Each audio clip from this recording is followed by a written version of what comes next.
خطاب فرمیندن اور خطاب دے بعد دعا فرمیسن آپ بہ بنو تشریف رکھو صحیح فرمیندے پن ادب دی محفل ہے ادب نال بہ بنو نعرہ تکبیر نعرہ رسالت نعرہ خلافت نعرہ حیدری لبیک لبیک لبیک یا رسول اللہ لبیک لبیک لبیک یا رسول اللہ لبیک لبیک لبیک یا رسول اللہ رسول اللہ رسول اللہ رسول اللہ رسول اللہ رسول اللہ رسول اللہ رسول اللہ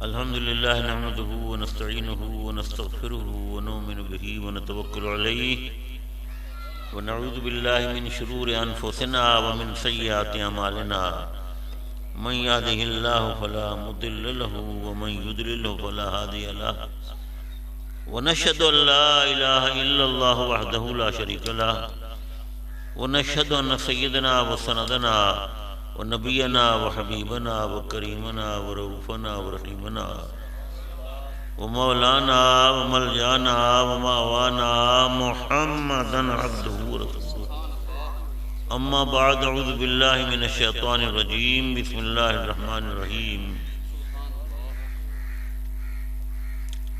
یا ایہا النبی انا ارسلناک شاہدا صدق اللہ مولانا العلی العظیم وصدق رسولہ النبی الامین ونحن علی ذالک لمن الشاہدین والشاکرین والحمد للہ رب العالمین ان اللہ ملائکتہ یصلون علی النبی یا ایہا الذین آمنوا صلوا علیہ وسلموا تسلیما اللہم صلی علی سیدنا مولانا محمد وعلی آل سیدنا مولانا محمد وبارک وسلم وصلی علیہ الصلاة والسلام علیک یا سیدی یا رسول اللہ وسلم علیک وعلا آلک وصحابک یا سیدی یا حبیب اللہ واجب الاحترام علماء کرام معزز حاضرین پیارے دوستوں اور بھائیوں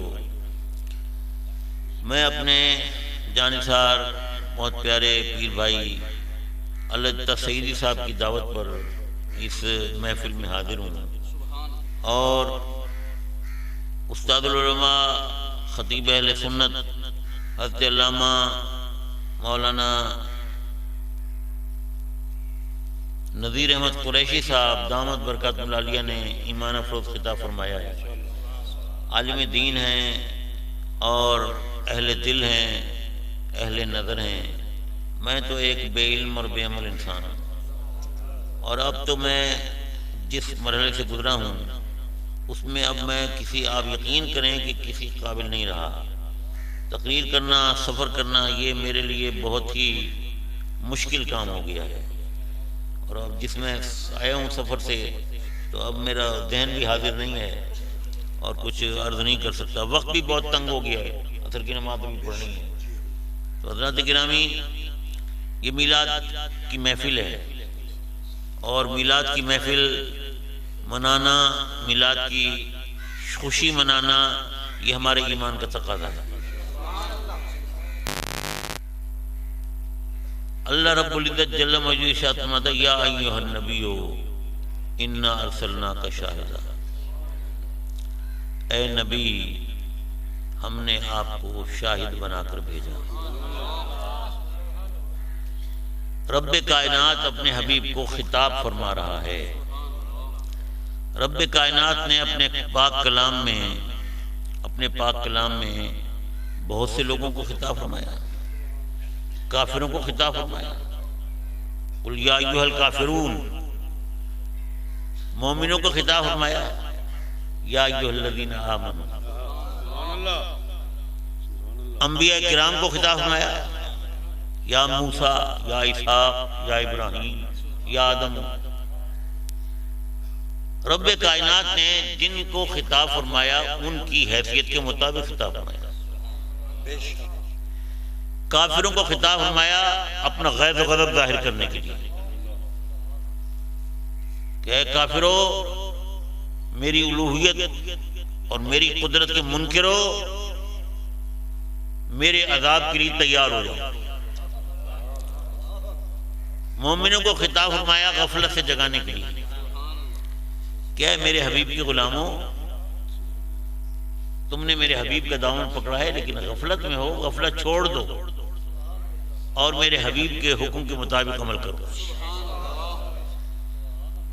انبیاء کرام کو خطاب فرمایا تو ان کی شان کے مطابق رب کائنات نے ہر ایک نبی کا نام لیا لیکن سید عالم کو جب خطاب فرمایا تو حضور کا نام نہیں لیا. حضور کا نام حدیثوں میں ایک دو جگہ ہے نام حدیث میں ہے لیکن قرآن میں کہیں یا محمد نہیں ہے. کیوں نہیں ہے؟ اس لیے کہ رب کائنات اپنے حبیب کی عظمت و شان کو ظاہر کرنا چاہتا ہے اور ہمیں یہ سبق دینا چاہتا ہے کہ اے مومنوں اے میرے حبیب کے غلاموں میں اپنے حبیب کا رب ہو کر مالک ہو کر مختار ہو کر میں ان کا نام نہیں لیتا تو تم بھی نام لے کر نہ پکارو. یا محمد نہ کہو بلکہ القاب و آداب سے پکارو. جیسے میں کہتا ہوں یا ایھا النبیو یا ایھا الرسولو یا ایھا المزملو یا ایھا المدثرو القاب و آداب کے ساتھ حضور کے نام پکارو. تو میرے دوستو یہ بہت بڑی بات ہے کہ رب کائنات نے فرمائے کہ میرے حبیب کو پکارو تو نام لے کر نہ پکارو آداب کے ساتھ پکارو. اور پھر میرے دوستو فرمایا یا ایھا النبیو انا ارسلناک شاہدا پیارے حبیب ہم نے آپ کو شاہد بنا کر بھیجا. اب شاہد کے بہت سے معنی ہیں. اب یہ حضرت مولانا نذیر احمد صاحب قریشی آپ یقین کریں کہ یہ شخص میرے دل میں رہتا ہے. بے لوث ان کی خدمات ہیں اور پورا علاقہ ان کی وجہ سے آباد ہے. اللہ تعالیٰ ان کو دیرگاہ سلامت رکھے اور دین کی خدمت کے لیے قائم اور دائم رکھے. تو شاہد کے معنی کئی معنی ہیں. شاہد کا مطلب ہے حاضر اور شاہد کا مطلب ہے گواہ اور شاہد کا مطلب ہے محبوب. شاہد کا مطلب حاضر. اے میرے نبی میں نے آپ کو گواہ بنا کر بھیجا اور حضور کی گواہی کا پتہ تو میدان محشر میں چلے گا جب کافر اور مشرک یہ کہیں گے کہ یا اللہ تو اب ہمیں عذاب میں ڈالنے والا ہے لیکن ہمیں تو تیرا پیغام کس نے دیا ہی نہیں. کافر منکر ہو جائے گا. انبیاء کرام کہیں گے کہ ہم نے تکلیفیں اٹھائی ہیں ہم نے مصیبتیں اٹھائی ہیں جھیلی ہیں ان کی خاطر. انہیں کہتے تھے رب کو مانو اس کی بات کرو. انہیں بات ہی نہیں سنی. تو وہ کہتے ہیں جب انہوں نے کہا تو اللہ تعالیٰ پوچھے گا بولو تو نہیں جی انہوں نے ہمیں یہ تو غلط کہہ رہے ہیں.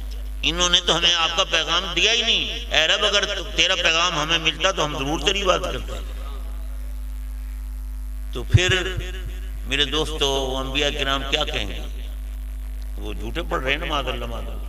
تو کہیں گے کہ پیارے حبیب اے بارگاہ رب العزت میں ہم حاضر ہیں یا اللہ تیرے حبیب کو ہم گواہ بناتے ہیں.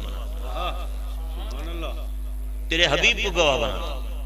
اب میرے دوستو حبیب تو ان کے زمانے میں تھے ہی نہیں. حضور صلی اللہ علیہ وسلم تھے ان کے زمانے میں نہیں تھے. حضور تو خاتم النبی ہیں آخری رسول ہیں آخری نبی ہیں. تو پھر حضور صلی اللہ علیہ وسلم کو بلایا جائے گا میدان میں. کیا شان ہوگی جب حضور کو بلایا جائے گا.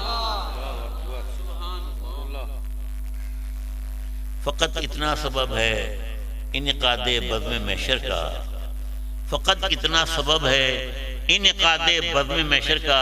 تمہاری شان محبوبی دکھائی جانے والی. کیا اللہ تعالیٰ کو ہمارے اعمال کا پتہ نہیں؟ وہ عالم الغیب و شہادہ ہے. یہ محشر کے میدان کو لگانا کیا ضرورت ہے اللہ تعالیٰ کو کہ اعمال نامے دکھائے جا رہے ہیں اور تم کو پتہ ہے کہ کون جنتی ہے، کون جہنمی ہے، کون نیک ہے، کون بد ہے، کون مومن ہے، کون کافر ہے، کون منافق ہے، سب خدا کو پتہ ہے. نہیں پتہ. لیکن میدان محشر میں حساب کتاب ہوگا، اس لیے ہوگا کہ حبیب کی عظمت و شان کا مظاہرہ ہوگا. حضور علیہ السلام جب اپنے غلاموں کی شفاعت فرمائیں گے، کوئی شفاعت نہیں کرے گا، سب سے پہلی شفاعت حضور کی ہوگی. من ذا الذی یشفع عندہ الا بإذنہ. کس کے اندر طاقت ہے، کس کے اندر یہ ہمت ہے کہ اللہ رب العزت کی بارگاہ میں سفارش کرے الا بإذنہ، لیکن اس کی اجازت کی. وہ اجازت دے گا تو پھر سفارش قبول ہوگی، اور اجازت سب سے پہلے حضور کو ملے گی. حضور کو ملے گی. حضور صلی اللہ علیہ وسلم جب تشریف لائیں گے تو میرے دوستو اللہ رب العزت پوچھے گا پیارے حبیب، پیارے حبیب، یہ انبیاء کرام کہتے ہیں ہم نے آپ کو پیغام پہنچایا، ہم نے ان کو بہت محنت کی، بہت توجہ دی، انہوں نے بات مانی، یہ تو کفر و شرک میں پڑے رہے. تو حضور صلی اللہ علیہ وسلم فرمائیں گے کہ اے میرے رب، اے میرے مالک، اے میرے خالق، میں گواہی دیتا ہوں کہ ان انبیاء نے صحیح خدمت کی ہے دین کی، اور انہوں نے تیرا پیغام ان کو پہنچایا ہے. کوئی ایک شخص بھی کافروں میں یہ نہیں کہے گا کہ اللہ یہ تو ہمارے زمانے میں تھے نہیں، یہ تیرے نبی، یہ تو آخری نبی ہے. کوئی نہیں کہے گا، کوئی نہیں کہے گا، ایک بندہ بھی نہیں کہے گا کہ یہ کہاں تھے، یہ کیسے گواہی دے سکتی ہیں. ارے سب کو پتہ ہے کہ حضور ہر زمانے میں، حضور ہر زمانے میں، ہر زمانہ میرے حضور کا، ہر زمانہ میرے حضور کا. جب حضور کی گواہی آ جائے گی تو فیصلہ ہو جائے گا. تو میرے دوستو حضور صلی اللہ علیہ وسلم حاضر گواہ ہیں، گواہ، اور حضور محبوب بھی ہیں، محبوب بھی ہیں. شاہد کا مطلب ہے محبوب. اے پیارے حبیب، ہم نے آپ کو محبوب بنا کے بھیجا. کس کا محبوب؟ کس کا محبوب؟ ارے رب کے محبوب ہیں، اللہ تعالیٰ مخلوق کے محبوب ہیں، ساری کائنات کے حضور محبوب ہیں. حجر ہوں، شجر ہوں، درخت ہوں، زمینیں ہوں، آسمان ہوں، جانور ہوں، حضور سب کے محبوب ہیں. اور ایسے محبوب ہیں کہ ایسا محبوب کوئی ہو ہی نہیں سکتا. میرے دوستو جو محبوب ہوتا ہے اور جو اس کا چاہنے والا ہوتا ہے، وہ اپنے محبوب کے خلاف کوئی بات نہیں سن سکتا. وہ اپنے محبوب کی عظمت و شان اپنے دل میں رکھتا ہے، اور محبوب جو فرمائش کرے اسے پوری کرنے کی کوشش کرتا ہے. حضور صلی اللہ علیہ وسلم. اور پھر یہ کہ دنیا میں بڑے بڑے حسین آئے، بڑے بڑے محبوب آئے، لوگوں نے محبت کی. کتنے قصے ہیں لیلا مجنو کے، ہیر رانجھا کے، سسی پنو کے، شیریں فرات کے قصے ہیں. لیکن جتنے محبوب آئے تو انہوں نے، جنہوں نے ان کو دیکھا اور ان سے محبت کی، تو وہ جب تک دیکھا نہیں اس وقت تک محبت نہیں کی. لیلا کو ہزاروں لوگوں نے دیکھا لیکن محبت صرف مجنو نے کی. زلیخا کو ہزاروں لوگوں نے دیکھا لیکن محبت صرف حضرت یوسف علیہ السلام کو ہزاروں لوگوں نے دیکھا. اس میں کوئی شک نہیں. یوسف علیہ السلام کا حسن جو ہے ایسا حسن اللہ تعالیٰ نے کسی کو نہیں دیا. لیکن خوب یاد رکھو کہ حسن یوسفی جو ہے وہ حسن محمدی کی خیرات ہے. تو میرے دوستو مجنو کو لوگ کہتے تھے کہ لیلا تو کالی ہے، تو وہ کہتا تھا میری آنکھ سے دیکھو تو پتہ چلے گا. اسی طرح لیلا کو بھی لوگ اسے، زلیخا کو بھی لوگوں نے تانا دیا کہ کیا ایک غلام کنان پر تو فریفتہ ہو گئی ہے، تو اب مصر کی ملکہ ہے، وہ تو ایک غلام ہے. تو اس نے یہی کہا تھا اچھا میرے اپنے محبوب کا تمہیں جلوہ دکھاؤں گی. پھر وہ اس نے محفل سجائی. سب آپ کو معلوم ہی ہے کہ اس نے کہا کہ میں اپنے محبوب کو بلاتی ہوں، دیکھو اسے اور یہ سیب کاٹو. تو سیب نہیں کٹے، انگلیاں کٹ گئی.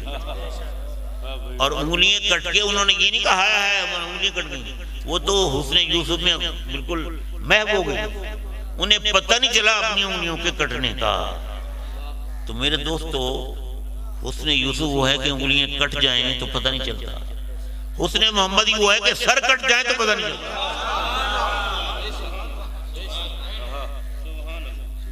اور پھر جس نے دیکھا، جس نے محبت کی، اس نے اسے دیکھ کے محبت کی نا۔ ارے حضور وہ محبوب ہیں، حضور محبوب ہیں کہ دیکھا نہیں ہے، فقط نام سنا ہے گردنیں کٹاتے ہیں۔ کوئی ایسا محبوب ہے؟ کوئی ایسا محبوب نہیں۔ میرے دوستو، یہ باتیں تو اسی کی سمجھ میں آئیں گی جس کے دل میں حضور کی سچی محبت، اور محبت ہی ایمان ہے، محبت ہی ایمان ہے۔ خوب یاد رکھو، حضور کی محبت ہے تو ایمان ہے، حضور کی محبت دل میں نہیں ہے تو ایمان کا ذرہ نہیں ہے، ذرہ نہیں۔ دعا کرو اللہ تو حضور کی سچی محبت یہ دنیا میں رکھے تو حضور کی محبت میں رکھے، قبر میں جائیں تو حضور کی محبت کا چراغ لے کر جائیں۔ اللہ تعالیٰ اس چراغ کی روشنی سے ہماری قبر کو منور فرما دے۔ آمین۔ وآخر دعوانا الحمدللہ۔ وقت ہے نہیں بولنا۔